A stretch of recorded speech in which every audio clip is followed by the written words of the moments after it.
Welcome to another episode of the AdTechGod Pod, where we speak to the marketing leaders of our industry. Today's guest is Mike Zeman, the Chief Marketing Officer of Life360. Mike's been with Life360 for over 2 years and leads on all the marketing and communications for the company. Mike's held some really impressive roles over the years. He's worked at some companies you may have heard of, one of them being Square, another Google, Netflix, Publicis Group, Comscore, Yahoo, and Starcom. And if you haven't heard of any of these companies, you probably have never worked in advertising, so welcome to the pod. Before I get started on this episode, I do have to disclose it's a sponsored episode, but that does not change the format. And I'm really looking forward to meeting Mike and understanding what Life360 is doing in the market. Mike, thank you for joining me on the pod. Pleasure to be here, and hearing that list makes me feel old, but that's okay. It's been a really fun, exciting journey over the last 25 years. Yeah, but great to be with you. Mike, I can't tell you, I've interviewed probably just on this podcast close to 130, 140 people at this point, between multiple guests on one or just, individuals. You've worked for some serious companies, really impressive. So I'm really looking forward to chatting and kind of understanding your perspective of the market and where things are heading, as well as a little bit more about you. Appreciate it. If you want to take me back, can I get a good understanding of how you landed at Life360 and how all this experience at all these great companies got you to where you are today? Yeah, I was fortunate to grow up on the agency side. I actually got to work for Rashad Tabakawala. I think probably a lot of your audience know who he is in the Chicago ad scene. So learned a ton there. I came out west, worked for Netflix for a number of years, and kind of continued to broaden my scope. Went over to Google and Square. And then, I'd always said for years, I never want to be a CMO, right? I like having kind of that shield between myself and the board and all the tough questions. And then, thought that was kind of being a little bit of a chicken. So kind of made the leap and came over to Life360. I had actually been using Life360 for 6 or 7 years before I came over. I got 3 kids, and now 2 are driving age. And so kind of really a wheelhouse customer right in the ICP for Life360. So knew and loved the product. Got to know the CEO and the board and the founder really well. And they are huge believers in marketing. They want to take big swings. And it just felt like the right opportunity and the right culture for me to come over. How do you feel working at, so this is an app for safety. You worked at Square, Google, Netflix, streaming solution, and agency. As a CMO, do you feel like a lot of the learnings you had from those prior companies carried over into a company that's, so focused on safety and family and trust? Yeah, I think all of them, it doesn't matter where you are, if you're B2C or B2B, it's all about customer centricity, right? It's understanding the problems that people are dealing with and figuring out, can I help address these problems differentially better than alternatives on the market? So whether that's, helping restaurants, get paid properly or sort of maximizing cash flow, or, working on Google Play, understanding how to create a better experience for gamers, worldwide, or coming to Life360 and really thinking about, how do I help families and just create a little bit of peace of mind for them? Those skills are all transferable. I would say each of those stops along the way, I learned something different functionally. Google is a fantastic product marketing organization. So I learned, a ton about PMM work there. Square was great at creating experiential marketing, a great sort of out of home, in the neighborhood, in the community type advertiser. So learned a ton there. Netflix, honestly, I learned the most about what it takes to build an incredible culture from Reed and the leadership team there, which I carry with me today. So yeah, you definitely take each piece and sort of build upon it along the way. And this CMO gig for me is really about, okay, I have points of view on everything. Now let me kind of put it out there to the test and see if it works or not. And, that's kind of the most fun part about this is it's kind of a litmus test for my own capabilities and learnings. It's incredible because, Life360 itself is an app and it has its core product and market. And the reason why people download it is for the particular reason, which is the safety and taking care of your family. But you guys have kind of pivoted, and now you have, well, not pivoted, you now have an advertising solution and market. And as a app that's really built on safety and trust, how does that work for you? And how do you maintain that trust without compromising, the happiness of your users? So I guess I would start with, we are a family connection and safety app today, right? That's the core of the product experience. But we're on our way to becoming this family super app. So we think, we'll have first and third party, services and solutions to really address lots of different problems for families, right? Keep my family safe is one of them. Keep my family coordinated is another one. That's kind of where we started. but help my family save money, right, is a good example of another one. Help me manage the situation I have with an aging parent that doesn't live near me, right? These are good examples of things that we're trying to address in different stages today, sort of en route to becoming that family super app. And honestly, like, we think advertisers and third parties can play a huge role in that, right? If we're about making everyday family life better, the sort of Pollyanna-ish, but sort of very real thing that we're trying to deliver on is, how do we bring advertisers and really partners, third-party partners into that, so that it's congruent with our brand promise of making everyday family life better. So just a couple examples. We work very deeply with Uber, right? So that, when I land at an airport, it says, welcome to SFO. We've notified your circle that you've landed, safely here. And then it will offer to sort of send an Uber to pick me up out front, right? That's an ad, right? There's a value exchange with Uber there, but it's something that delivers great service to our users, right? AccuWeather is another good example. People are notified when a loved one in their Life360 circle is experiencing severe weather now, right? That's an ad, that's a value exchange, but it's highly accretive to improving everyday family life and peace of mind. Or even something simpler, like working with Dutch Brothers, where if you're proximate to one of their many, many locations and still expanding, you can get a $1 off coupon, right? Just for being kind of in the proximate area. So, every advertiser is targeting families, right? Family doesn't just mean nuclear family with kids ages X to Y, right? Everyone has family. And we really think we can work with lots of different types of advertisers to kind of bring value to families in the ways that I just conveyed. Yep. You touch upon a lot in what you said. Proximity, your circle, the family super app, just understanding the normal day-to-day behaviors, right? Landing at an airport, notifying my wife and my mom and my dad that I've arrived and I'm safe. So you have a lot of location data. You probably have a lot of enriched data that you could use for advertising. How are you guys utilizing that today, especially since you've recently acquired Dativo? How does that all wrap together and bringing this like really unique offering that maybe nobody else can offer? Yeah, it's really exciting. So, historically, if you think about delivering relevance for advertisers and value, for users or members, it really is boiled down to kind of two types of relevance, right? Relevance based on what you search, right? That's Google primarily. And relevance based on what you click on, which is obviously a lot of the social players. But that's really missing a huge component, which is relevance based on real world behaviors, as you just described, right? So, where you go says a lot about not only who you are, but what you may need, right? And what you may need from third parties, like advertisers. People don't get that, 84% of retail, for example, is still physical. I think that's mind blowing to a lot of people. So it just goes to show there's sort of this I guess for the lack of a better pun, there's a map, right? And got 2/3 of it covered with, what you search for and what you click on digitally. But the missing piece is really the IRL kind of spatial component. And we think we're really well positioned to deliver on this for a few reasons. One is because we are a huge location provider with deterministic data, right? So, approaching 100 million monthly active users. And that's not modeled and probabilistic data. That's real data, right? Continuously monitored and synthesized data. It's totally opt-in, right? So it's not, coming in through sort of shady, questionable means. It's people saying, I want to use location, agree to the terms of service, and then working, to get the services they need from us. And it's also finally about household understanding. So knowing location data for individuals is interesting, but understanding how people within a household move together or not together is also a really interesting signal. And think of that as really a family graph that's been missing from a lot of the advertising conversation.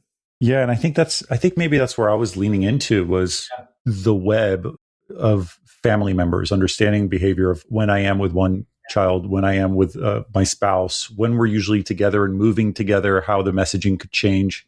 There's quite a bit of data that you could utilize there to just really create relevant, accurate, targeted ads for users. And I could definitely see how there's a lot of data there, and you probably have some fantastic data scientists, by the way, that are probably looking at this.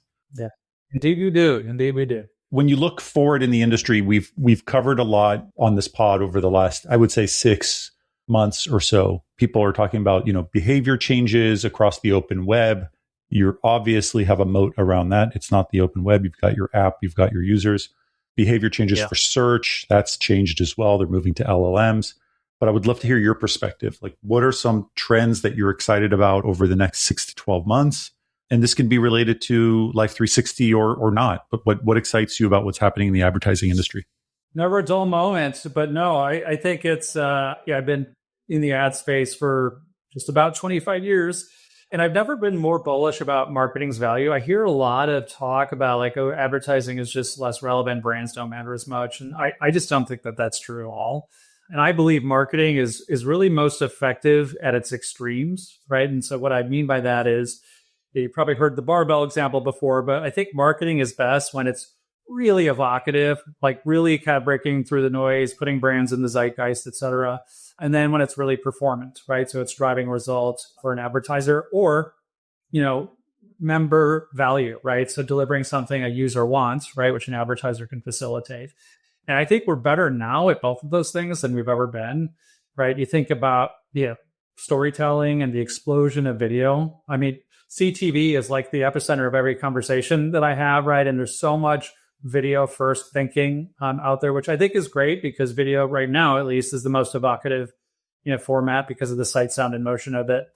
I think about, conversion oriented marketing and what agentic auto optimization, right, is doing, what we can do with creative permutations to kind of find the right winners, the right message for the right person at the right time, et cetera.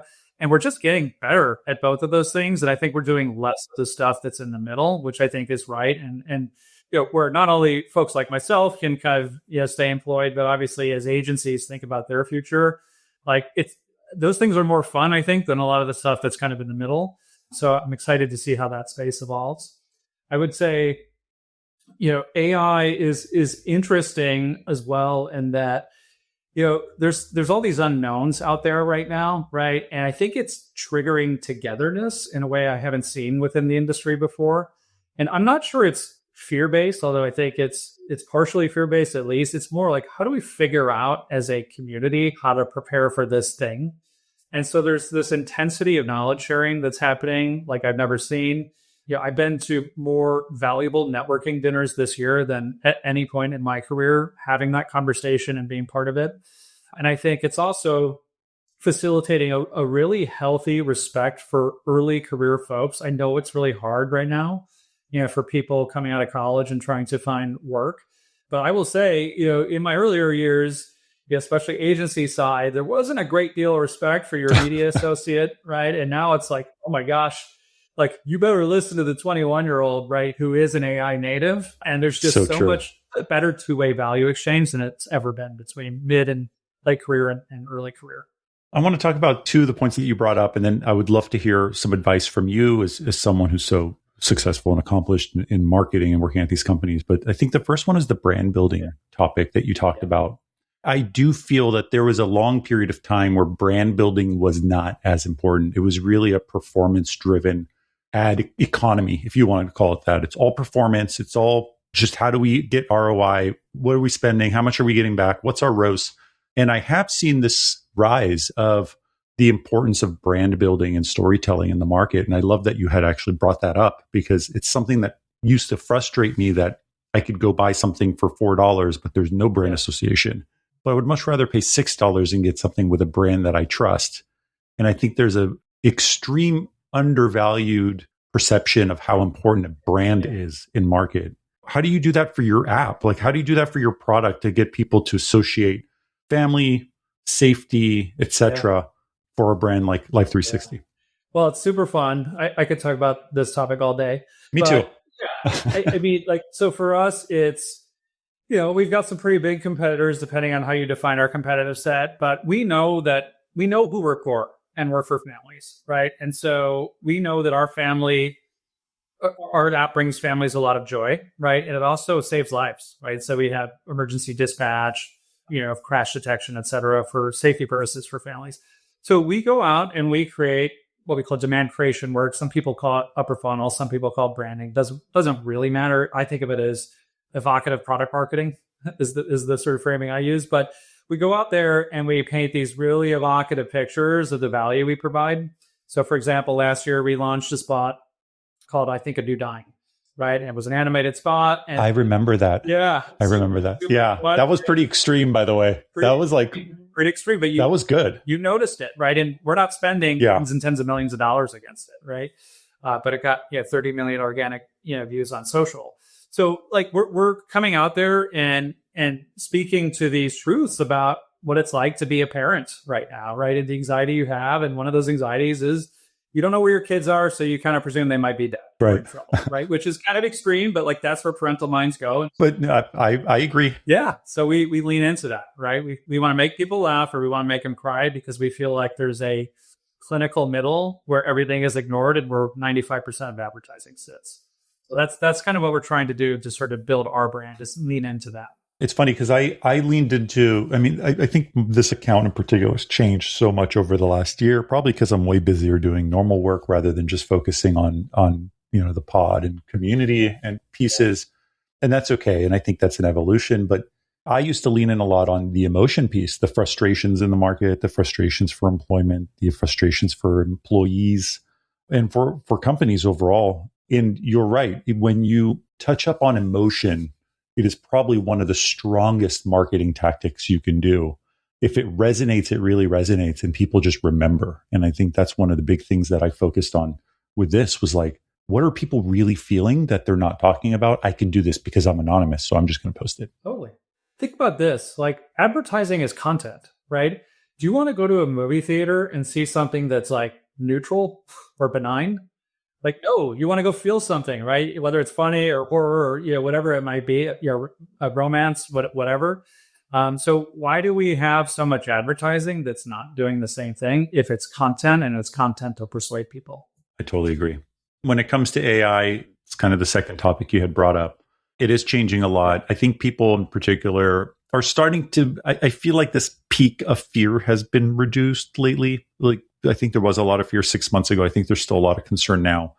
But people who are listening to the pod probably still have some hesitation about what it means for them, their careers, how they're going to progress, how they need to pivot their careers or pivot their skill set.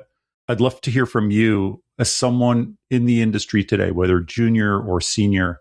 What would you recommend to them to just improve their overall knowledge and to protect themselves from being replaced by a robot? Yeah. How I like to say it. Well, I'm not sure I agree that the fear has diminished that much, especially as my alma mater yesterday in Square or Block, exited half the company with AI as the sort of core rationale for that. But it's here. It's going to be here. And so, yes, we need to adapt. I've been in the industry long enough where, luckily my first job was in the interactive division of an agency, right? So day one, I've been in digital marketing. But I saw firsthand, people who were in print, right, or broadcast and could not make the leap. And I'll be honest, like, it was sad. Like, it was just kind of sad to see, right, kind of the loss of relevance that happened so quickly in the beginning, years of the 2000s for those folks. And so, I think the lesson learned is you just have to make the time, and you have to lean into the discomfort. I've been spending a lot of time with Claude Cowork this week, really trying to see, I've been sort of using it at the base level, but what are the more sort of 201, 301 kind of things that I can do with it so that I can understand its value and try and stay on top of, the emerging trends, so that I don't become irrelevant, right? And the same is true for my team, and I'm kind of pushing on them, for the same thing. So honestly, it really comes down to you have to fight the urge for complacency and put yourself in an extreme place of discomfort if it's not something that's coming naturally to you, especially. Mike, one of the ways I keep myself up to date is I am a vibe coding junkie. It has gotten to the point where I've created some of the coolest and yet most ridiculous apps. I've just learned so much just from being able to bounce back between Claude and Gemini and ChatGPT and, AI powered website builders. It's unbelievable what you could build without ever having to write a line of code. It's actually pretty crazy.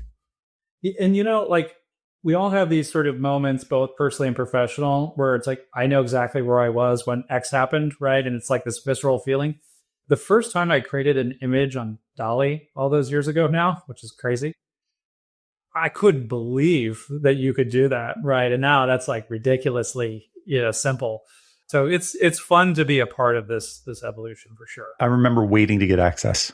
Remember that? Now it's like you click a button, create an image of this, and it's like, here's the image. Okay, I know we chatted before the pod a little bit. You had mentioned things like the importance of mentorship, the importance of networking, and just like being up to date. And I feel like maybe we touched up a little bit on the educational aspect of it, just, get uncomfortable, try something new. But I'd love to hear, in terms of mentorship and networking, what's a good strategy there? What do you recommend to the people listening? Well, for networking, I think it's, kind of scan the landscape and see what companies and individual marketers are doing the kinds of things that you aspire to do. And, finding out the places they're going to be and or being bold enough to reach out directly and having conversations with them, right? Whether that's part of a group dinner or individual coffee, or what have you. I've done, like I said, more of that this year than I've ever done because I'm feeling a lot of the discomfort and I'm feeling like I want the togetherness if I'm going to stay in this industry, which I intend to do, to just kind of learn from people. So like, admittedly, it's a little bit selfish, but we're all being selfish when we network. So I think that's fine. On the mentorship thing, again, I really think about that as, people will come to me because I've been at some of those companies or been around a bit and, they're younger and want to learn from me. But again, I'm selfish because when I mentor people, they're mentoring me too. I learned so much when I meet with a 22-year-old or a 25-year-old that's doing things that I'm not doing, right? Or is kind of tapped into the cultural zeitgeist in a way that I'm not. So I think, be careful when people reach out to you if you're mid-career to think, oh, I don't have time for that. That's just an additional overhead that I have to deal with. It's not. You're going to learn so much. You're going to take away so much. So really kind of flipping the framing to kind of a two-way value exchange. I'm a big networker, both the real me and the not real me. And I think for me, what's important is just keeping a pulse on what's happening. And I think it's a really underestimated benefit of just talking to people, like being able to allocate an hour a week or 2 hours a week to just have a conversation with multiple people, even if it's just like, hey, how's work going? And they let you know, it gives you an idea like, hey, spend is up. Hey, there's challenges in employment, like budget cuts. It just keeps you dialed into what's happening. And in return, they're also getting some of the benefits of hearing, hey, it's okay. This is a phase. Like, we'll move through it. You should focus on these products. And like the ability to just network and bond with a 30-minute call is unbelievable. It is. And you're alluding to it, but it's also like cathartic. Like, okay, like I'm going to let some of this out, right? With somebody who probably can empathize what I'm dealing with. There's so much value in that. Right. Your family doesn't always understand. Luckily, my wife's an ad sales. She does, but oh, really? Yeah. No, see, mine, I mentioned something. It's like, I have no idea what you're talking about. I'm like, it's okay. Something didn't work out the way I thought it might work out. Yeah. Totally. Mike, I really appreciate you joining me today. Thank you. And thank you to Life360 for sponsoring this episode. But Mike, this was a fantastic chat. Thank you. Thank you for joining me. It's been a pleasure. Thanks so much.